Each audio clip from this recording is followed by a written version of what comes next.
நாளைக்கான வீடியோ தாங்க வந்திருக்கு. இது வந்து பார்ட் 2ங்க. பார்ட் 2 தான் வந்திருக்கு. பார்ட் 1 வந்து இன்னும் வரல. அதனால வந்து பார்ட் 2வ ஃபஸ்ட்டு பாருங்க. பார்ட் 1 வந்து அதுக்கடுத்து நான் வந்து போடுறேன். இந்த வீடியோல பார்த்துக்கிட்டோம்னா, நம்ம ஆதி இருக்கார்ல, ஆதிய வந்து பாரதிக்கு மாப்பிள்ளையா பார்த்துருக்காங்க அப்படி தாங்க சொல்லலாம். அது மட்டும் இல்லாம நம்ம ஆதியும் தமிழும் வந்து வாழ்க்கைய வந்து ஃபஸ்ட்லேருந்து ஸ்டார்ட் பண்ண போகிறாங்க அப்படி தாங்க சொல்லலாம். அதெல்லாம் பார்க்குறப்போ சேனலை மட்டும் மறக்காமல் லைக் அண்ட் சப்ஸ்கிரைப் மட்டும் பண்ணிடுங்க. ஃபஸ்ட்டு எடுத்தோடனே ஆதி அந்த இடத்துல வந்து எல்லாருமே வந்து ஃபேமிலியில் எல்லாருமே உட்காந்துருக்கிற மாதிரி தான் காட்டிக்கிட்டு இருக்காங்க. அப்போ வந்து தர்மலிங்கம் வந்து சொல்கிறாங்க, அம்மாடி நீ இப்போ ஒன்றும் சொல்ல வேண்டாமா, ஆதியை பார்த்துக்கோ, ஆதி வந்து ரொம்ப நல்ல பையன், அதனால தான் சொல்கிறேன், நீங்கள் 2 பேர் சேர்ந்து வாழ்ந்தால் நல்லாயிருக்கும். அவனும் சொன்னான், அது பொண்டாட்டி வந்து இவங்களை ஏற்றுக்கிற மாதிரி இல்லை அப்படிங்கிற மாதிரி அவனும் சொல்கிறான். நீயும் சொல்கிற உன் புருஷன் கூட சேர்ந்து வாழ்கிற மாதிரி இல்லை அப்படிங்கிற மாதிரி சொல்கிறேன். நான் அதனால தான் சொல்கிறேன், உங்கள் 2 பேர்த்தோட வாழ்க்கையை வந்து பற்றி நான் யோசிக்கலை, தமிழோட வாழ்க்கையை பற்றி யோசிச்சிருக்கேன். தமிழுக்கு வந்து ஒரு அப்பா வந்து வேணும், அதனால தான் இந்த முடிவை நான் எடுத்திருக்கேன். உனக்கு இன்னும் 20 நாள் இருக்குமா, என்னோடய எலெக்ஷன் முடிகிறதுக்கு இன்னும் 20 நாள் இருக்குது, அது வரைக்கும் நல்லா யோசி, தம்பி கூட வந்து பழகிப்பார், உனக்கு பிடிச்சிருந்தா சொல்லுப்பா, நான் வந்து கல்யாணம் பண்ணி வைக்கிறேன் அப்படிங்கிற மாதிரி வந்து தர்மலிங்கம் வந்து சொல்கிற மாதிரி காட்டிக்கிட்டு இருக்காங்க. பாரதிக்கு என்ன பண்ணுறதுனே தெரில. இங்கிட்டு பார்த்தா ஆதிக்கு வந்து உள்ளுக்குள்ளே சந்தோஷம். சரி அவங்க சொல்கிறாங்களே அப்படின்னு சொல்லிட்டு நம்ம வந்து அமைதியாக இருப்போம் அப்படிங்கிற மாதிரி சொல்லிவிட்டு அவர் வந்து அமைதியாக இருக்கிற மாதிரி தான் காட்டிக்கிட்டு இருக்காங்க. ஆனால் உள்ளுக்குள்ளே வந்து பயங்கரமான சந்தோஷம். இங்கிட்டு பார்த்தா அழகர் வந்து ஆண்டாள்கிட்ட சொல்லிகிட்டு இருக்காங்க, அது எப்படி நமக்கு கூட இந்த யோசனை தோணலை, ஆனால் அவங்க அப்பா சொட்ட மண்டை எனக்கு இந்த ஐடியாலாம் தோணுதே, பயங்கரமான ஆளாக இருப்பான் போலையே அப்படிங்கிற மாதிரி சொல்லிகிட்டு இருக்காங்க. சும்மா இருக்க மாட்டேன், உன்னை அடிக்க போகிறோம் பாரு அப்படிங்கிற மாதிரி வந்து ஆண்டாள் சொல்கிறாங்க. அந்த நேரத்தில் வந்து லட்சுமி வந்து சொல்கிறாங்க, என்ன மாப்பிள்ள அங்கே தான் பேசிக்கிட்டு இருக்கீங்க அப்படிங்கிற மாதிரி சொன்னாலும், இல்லை சும்மா நாங்கள் இங்கே தனியாக பேசிக்கிட்டு இருந்தோம் அப்படிங்கிற மாதிரி வந்து அவங்க சொல்லி சமாளிக்காங்க. அடுத்த சீனில் பார்த்துக்கிட்டோம்னா நம்ம ஆதியும் தமிழ் உட்காந்துருக்காங்க. ஆதி வந்து மொபைலில் எதுவும் நோண்டிக்கிட்டு இருக்காரு. அந்த இடத்துல வந்து தமிழ் வந்து யோசிச்சுக்கிட்டே இருக்காங்க.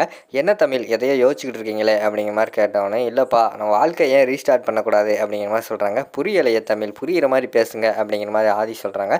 இல்லைப்பா நம்ம மொபைல் வந்து இப்போ ஹேங் ஆகி ஸ்டக் ஆகி நின்றுக்கிட்டு இருக்கோம், நம்ம என்ன செய்வோம் அப்படிங்கிற மாதிரி கேட்டவொடனே, நம்ம வந்து மொபைலை ரீஸ்டார்ட் பண்ண வேண்டியதான் அப்படிங்கிற மாதிரி சொன்னவொடனே, சரி ரீஸ்டார்ட் பண்ணால் என்ன ஆகும் அப்படிங்கிற மாதிரி கேட்காங்க.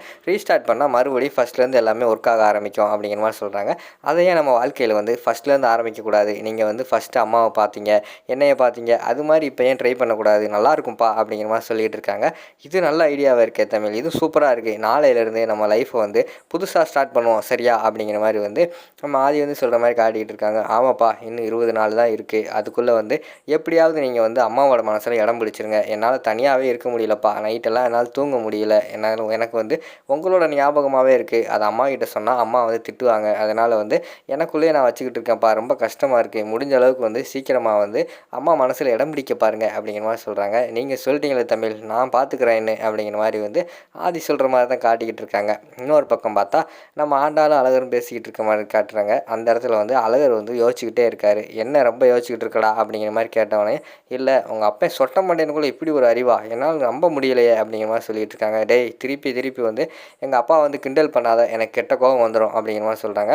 இல்லடி உங்கள் அப்பாவுக்கு அவ்வளோ அறிவு இருக்குன்னு நான் நம்பவே இல்லையே அப்படிங்கிற மாதிரி சொல்கிறாங்க. இப்போ என்ன தான் பிரச்சனை உனக்கு அப்படிங்கிற மாதிரி சொன்னவொடனே, ஆதி பாரதிக்குள்ளே ஏதோ ஒன்று இருக்குது, அதனால தான் நம்ம குடும்பமாக சேர்ந்து அவங்க 2 பேர்த்த வந்து சேர்த்து வைக்கிறதுக்காக நம்ம வந்து ஏதாவது பிளான் போட்டுக்கிட்டே இருக்கோம். அது மட்டும் இல்லாமல் அவங்க வாயாலே வரும்னு யோசிச்சுக்கிட்டே இருந்தோம். ஆனால் அவங்க அப்பா வந்து குட்டையை குழப்பிட்டார், இன்னும் 20 நாள் வெயிட் பண்ண வேண்டியிருக்கு, பாரதி என்ன சொல்லுவாங்கன்னு தெரியாமல் அப்படிங்கிற மாதிரி சொல்லிகிட்டு இருக்கிற மாதிரி காட்டுறாங்க. ஆமாடா எனக்கும் அதே யோசனையாக தான் இருக்குது, பாரதி வந்து இன்னும் 20 நாளுக்குள்ளே ஓகே சொல்லிடுவாளா என்னன்னு தெரியலையே அப்படிங்கிற மாதிரி சொல்லிகிட்டு இருக்காங்க. அந்த நேரத்தில் வந்து அழகர் வந்து சொல்கிறாங்க, காலம் வந்து எல்லாத்துக்குமே நல்ல பதில் தான் சொல்லும் சரியா, கெட்டவங்க இப்போ கெட்டவனாக இருக்கிறவன் நாளைக்கு நல்லவனாக தெரியும் அப்படிங்கிற மாதிரி சொல்கிற மாதிரி காட்டுறாங்க. என்னடா நீ அவங்களுக்கு சொல்கிற சாக்கில் அப்படியே நம்ம வாழ்க்கையை சொல்கிற மாதிரி இருக்கே அப்படிங்கிற மாதிரி சொன்னவொடனே, ஏன் சொன்னால் என்ன தப்பு அப்படிங்கிற மாதிரி சொல்கிறாங்க. அந்த சீனெல்லாம் இங்கே கிடையாது, ஒழுங்காக எலெக்ஷன் முடிஞ்சோடனையும் இடத்த காலி பண்ணு அப்படிங்கிற மாதிரி சொல்கிறாங்க. நான் தாண்டி போகிறேன் அப்படிங்கிற மாதிரி சொல்லிகிட்டு இருக்காங்க.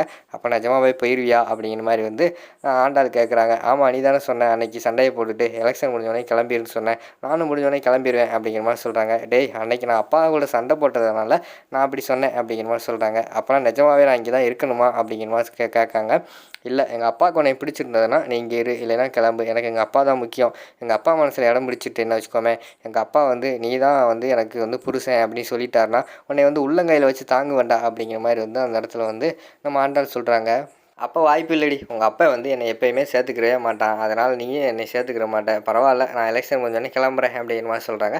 உடனே ஆண்டாள் வந்து சொல்கிறாங்க, சரி முடிஞ்சோடனே நீயும் கிளம்பு, நானும் என்னோடய வாழ்க்கையை பார்த்துட்டு போகிறேன் அப்படிங்கிற மாதிரி சொல்லிக்கிட்டு இருக்கிற மாதிரி காட்டுறாங்க.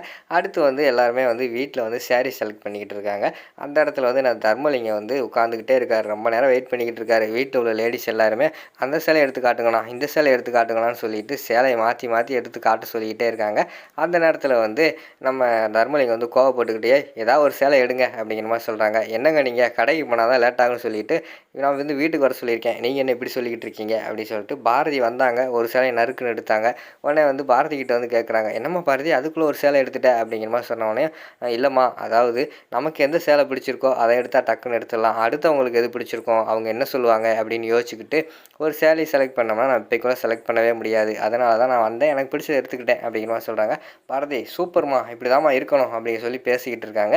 அந்த நேரத்தில் ஆதி வந்து உள்ளே வராரு. வாங்க தம்பி, என்ன தம்பி இந்த பக்கம் அப்படிங்கிற மாதிரி கேட்டவனையும், இல்லை சார் எனக்கு வந்து எங்கள் வீட்டில் வந்து சமையல் பண்ணிக்கிட்டு இருந்தேன், அந்த நேரத்தில் பார்த்தா மிக்ஸி ஜார் வந்து கொஞ்சம் மிக்ஸி வந்து கொஞ்சம் ரிப்பேர் ஆயிடுச்சு, இந்த சட்னியை மட்டும் கொஞ்சம் இந்த இங்கே இருக்கிற மிக்ஸியில் பிரித்து கொடுத்தீங்கன்னா நான் வந்து போய் சமையல் பண்ணிக்கிடுவேன் அப்படிங்கிற மாதிரி சொல்கிறாங்க. என்ன தம்பி நீங்கள் சமையல்லாம் பண்ணிக்கிட்டு நம்ம வீட்டில் சாப்பிட வேண்டியதானே அப்படிங்கிற மாதிரி வந்து தர்மலிங்கம் சொல்ல மாதிரி தான் காட்டிக்கிட்டு இருக்காங்க. ஆதி வந்து வேண்டாம் அப்படின்னு சொல்லிட்டு, அதெல்லாம் வேணாம் சார் அப்படின்னு சொல்லிட்டு மறுத்திக்கிட்டு இருக்காரு. அதோட பார்த்தீங்கன்னா அந்த செகண்ட் பார்ட் வந்து முடிஞ்சிருது. ஃபஸ்ட்டு பார்ட் வந்து இதுக்கு அடுத்து போடுறேன், அதையும் பாருங்கள்.